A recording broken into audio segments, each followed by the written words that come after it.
Bonjour les runners, bonjour les sportifs, bonjour au petit monde de la course à pied, c'est Seb et c'est avec un grand plaisir que je vous retrouve pour un nouvel épisode du podcast À côté de mes pompes, numéro 239 aujourd'hui, à l'aube d'un week-end qui va s'annoncer sportif pour bon nombre d'entre vous, mais également pour moi avec ce premier dossard de l'année du côté de Cheverny. Alors, avant d'aller vers cette ligne de départ du côté du Loir-et-Cher pour ce semi-marathon, je vais devoir passer par la case kiné et me faire masser, débloquer un trapèze qui est bien capricieux depuis le début de semaine et qui m'empêche de respirer à fond complètement, ce qui est quand même gênant quand on pratique la course à pied. Alors j'espère qu'Adeline va pouvoir faire des miracles et que je prendrai part à cette course dans les meilleures dispositions. Donc si vous êtes de passage du côté de Cheverny, eh bien arrêtez-vous, qu'on puisse discuter quelques instants.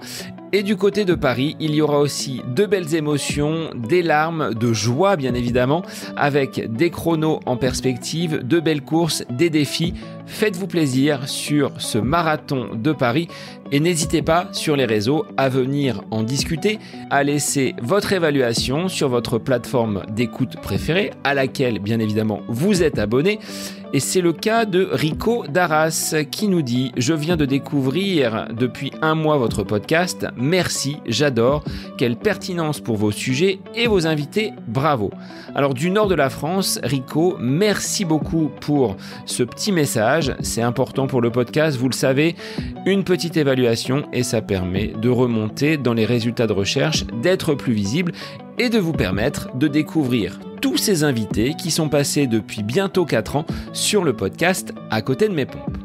Dans l'épisode du jour, nous allons aborder un sujet que bon nombre de coureurs ont déjà rencontré. Peut-être vous-même en avez-vous été victime. J'ai fait appel à Nouchka et Bruno, qui traitent à la fois de diététique mais aussi d'entraînement pour explorer le mystère qui entoure les crampes musculaires chez nous, les coureurs et plus généralement chez les athlètes d'endurance. Ces crampes ont longtemps été associées à une forme de déshydratation et à un déséquilibre en électrolytes. Dans cet épisode, nous allons discuter des dernières recherches et opinions qui remettent en question ces croyances traditionnelles. Bruno et Nouchka vous partagent leur expérience ainsi que leurs conseils sur la préparation physique et nutritionnelle pour prévenir ces désagréments tout en soulignant l'importance, on l'a déjà dit, de l'écoute de son corps. Quelques pistes, quelques stratégies d'entraînement spécifiques vous seront même proposées pour mettre de côté ces situations de crampes qui sont potentiellement handicapantes pour vos courses futures. N'oubliez pas de nous rejoindre sur les réseaux, de partager également votre propre expérience avec ces crampes ou tout autre sujet en lien avec la course à pied. Crampes et course à pied, mythes, réalités et conseils avec Nouchka et Bruno, c'est le nouvel épisode du podcast À côté de mes pompes pour lequel je vous souhaite une très belle écoute. Bonjour Nouchka, bonjour Bruno, je vous retrouve pour une capsule en trio avec mes deux experts, diététiques et entraîneurs. Aujourd'hui, on va parler d'un sujet que des coureurs, des sportifs ont déjà pu connaître, j'en ai été victime, à savoir les crampes. D'où viennent-elles et est-ce qu'elles sont vraiment dues à une déshydratation et à un manque d'eau dans nos cellules ? Eh bien, c'est vraiment l'idée répandue, selon laquelle une déshydratation engendre des crampes. Et souvent, les sportifs qui souffrent de crampes, on les entend souvent dire, je me suis pas bien hydraté ou j'ai pas apporté assez de sel à l'effort. Le fait est qu'aujourd'hui, la théorie hydrominérale, donc la théorie hydrique et minérale, notamment avec l'apport en sodium et puis d'autres électrolytes, notamment le magnésium, le potassium, qui est souvent en cause quand on se questionne sur la survenue des crampes, finalement, on a peu de données à cet égard et aujourd'hui, on peut pas vraiment dire que la déshydratation ou un déséquilibre en électrolytes soit à l'origine de la survenue de crampes. Voilà, dans les études qui ont été menées avec une bonne méthodologie, et puis on a quand même du recul maintenant, on a plusieurs dizaines voire vingtaines d'années sur le sujet de recul. On voit pas que les sportifs qui souffrent de crampes souffrent plus de déshydratation que d'autres sportifs, ou que ceux qui sont déshydratés souffrent plus de crampes que ceux qui ne le sont pas. Donc aujourd'hui, c'est une théorie qui ne peut plus être soutenue. Attention, je ne dis pas qu'il ne faut pas boire et qu'il faut pas faire attention à son apport en électrolytes. Loin de moi l'idée de vous faire comprendre ça. Bien sûr, ça a des fonctions et des rôles à bien des égards, mais dans la survenue des crampes, il semblerait que ce soit pas lié, quoi. Bruno, est-ce que tu as été victime durant toute ta carrière de crampes qui ont pu freiner ou stopper une course à laquelle tu participais? Non, j'ai la chance sur ce plan-là d'être un privilégié. Je n'ai pas de crampes, pas ou peu de crampes pendant l'effort. Ça m'arrive parfois dans certaines situations, mais assez rarement. Donc non, j'ai jamais été gêné par l'apparition de crampes pendant l'entraînement ou pendant une compétition. J'ai cette chance-là. Dans les athlètes que vous pouvez accompagner, Nouchka et Bruno, est-ce que ce pourcentage d'athlètes qui vont rencontrer les crampes au cours d'une course est quand même quelque chose de conséquent? Est-ce que vous arrivez à l'évaluer ou est-ce que ça reste quand même marginal? En l'occurrence, si on prend les athlètes d'endurance, je dirais que c'est quand même nettement moins fréquent que les troubles digestifs. C'est assez, je dirais pas que c'est rare parce que c'est pas rare, mais ça va être surtout des athlètes soit qui vont avoir un niveau amateur ou débutant, soit qui vont se lancer dans des épreuves qui sont assez longues et éprouvantes d'un point de vue physique. Mais c'est pas quelque chose qui m'est rapporté tous les jours, quoi.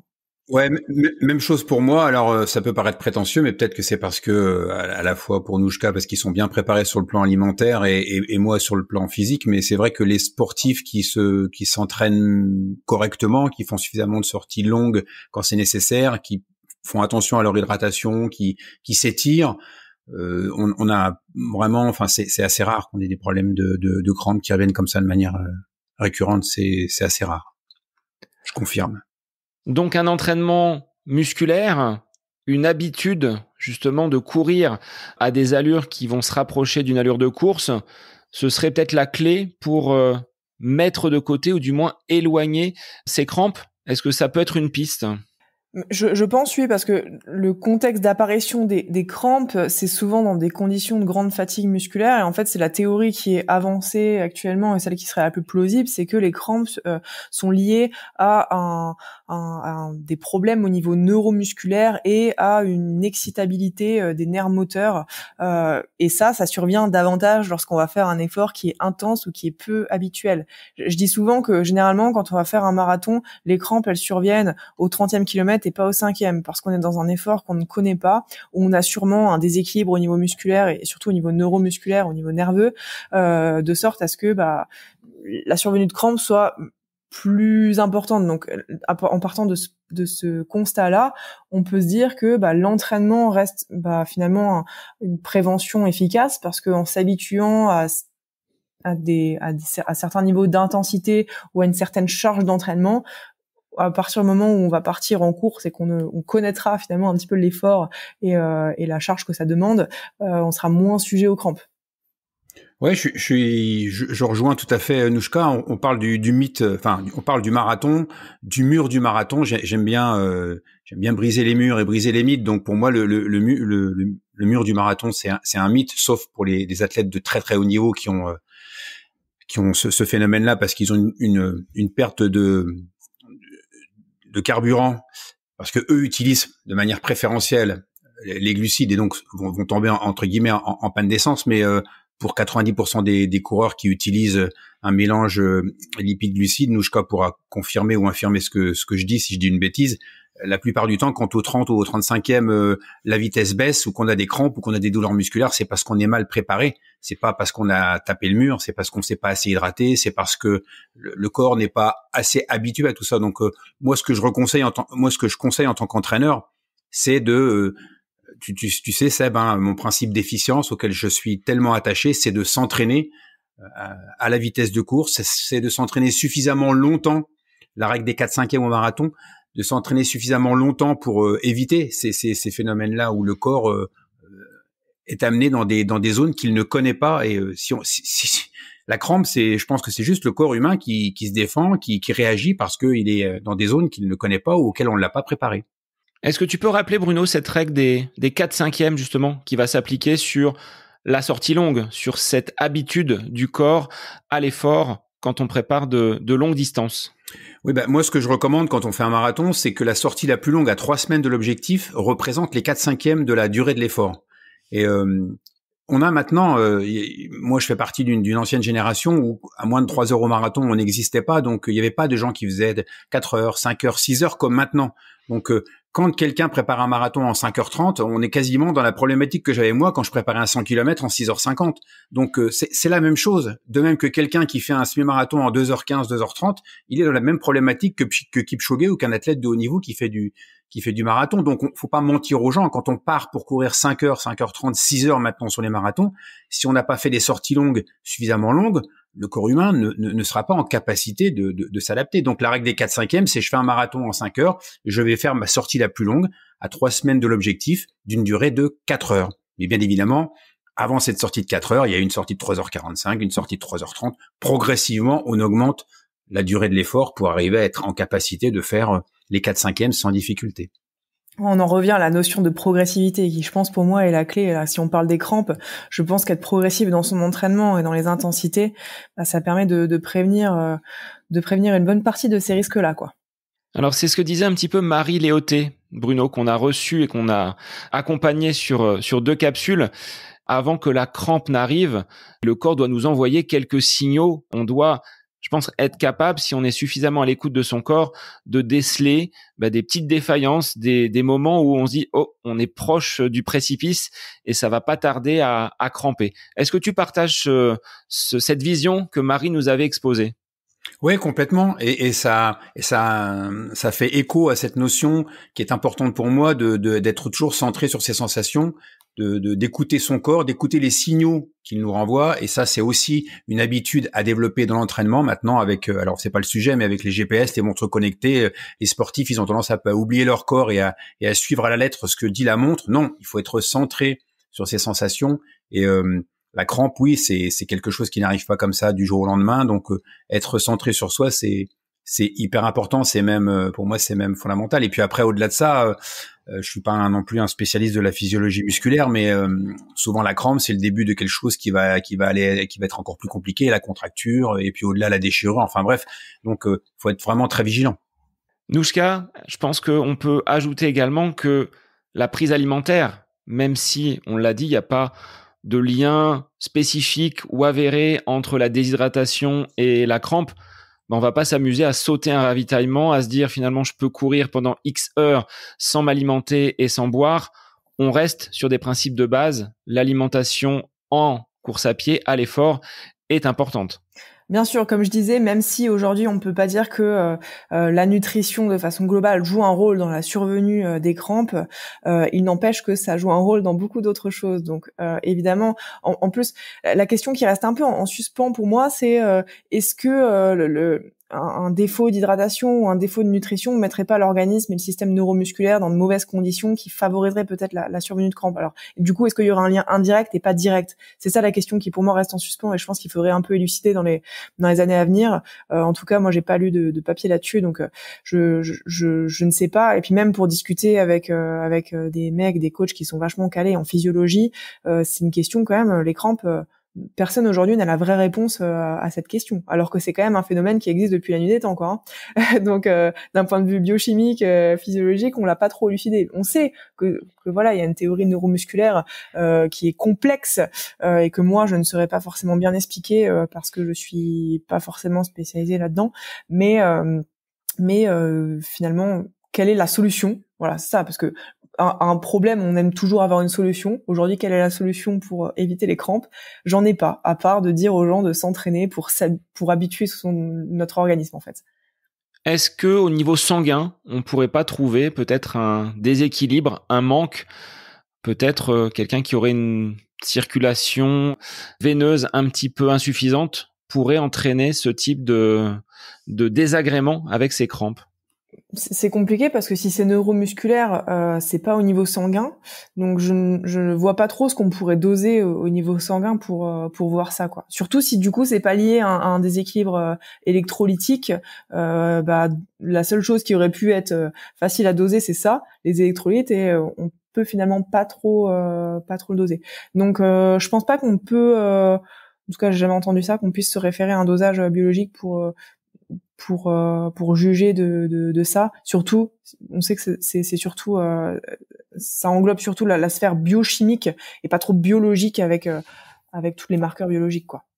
Est-ce que si on parle de crampes, on associe forcément la notion d'abandon, ou est-ce qu'on peut les contrer? On voit des sportifs, alors peut-être plus dans les sports collectifs, avoir la jambe en l'air et le copain qui vient étirer complètement le mollet et l'ischio.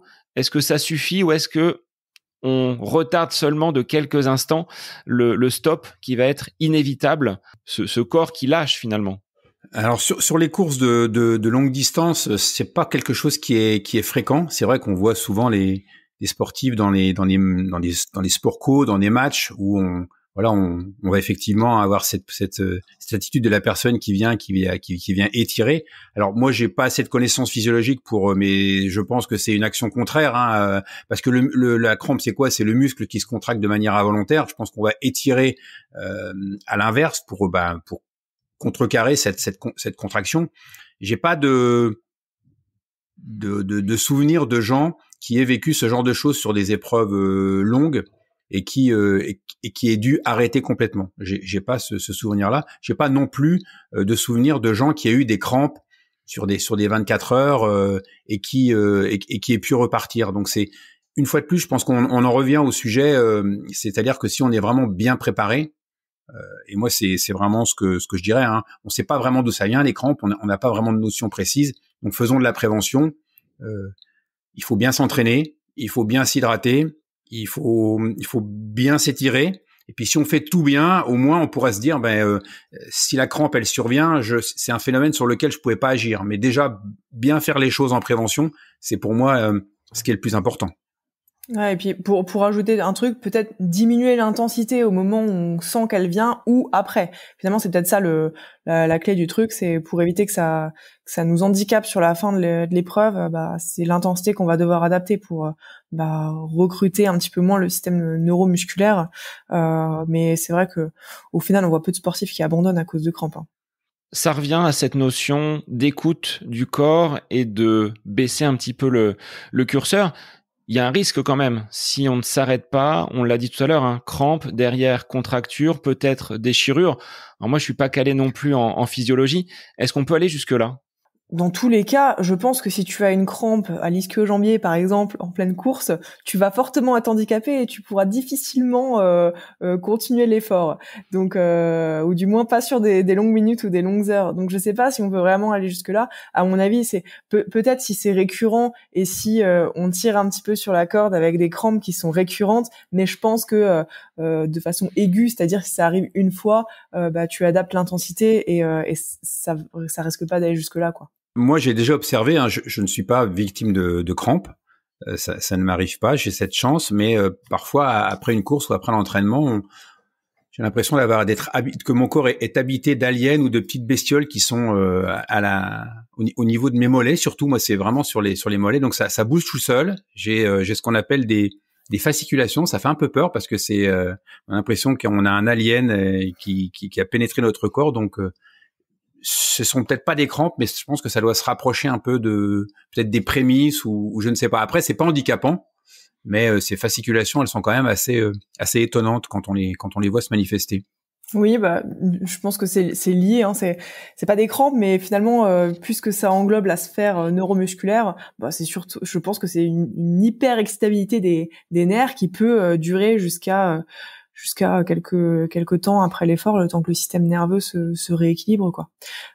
Peut-être que du coup, pour compléter sur les crampes, peut-être que un athlète qui va être plus fatigué, plus stressé, a déjà un terrain nerveux qui va être un petit peu plus déséquilibré et que ça augmente le risque de survenue de crampes. Ça peut être aussi un terrain à observer chez ces athlètes qui souffrent de crampes.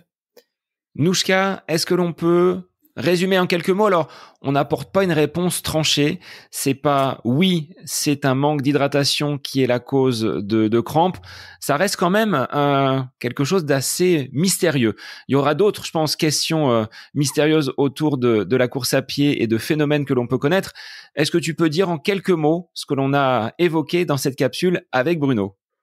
Oui, alors les crampes qui surviennent souvent pendant l'activité physique et peut-être un petit peu après sont finalement liées à un phénomène neuromusculaire, à une hyper-excitabilité du système neuromusculaire avec des mécanismes qui sont assez complexes et pas tant liés à une déshydratation ou à un déséquilibre électrolytique. Donc la meilleure prévention pour ça, ce serait finalement l'entraînement pour habituer son organisme au niveau d'intensité et à la charge qu'on va retrouver lors de notre objectif.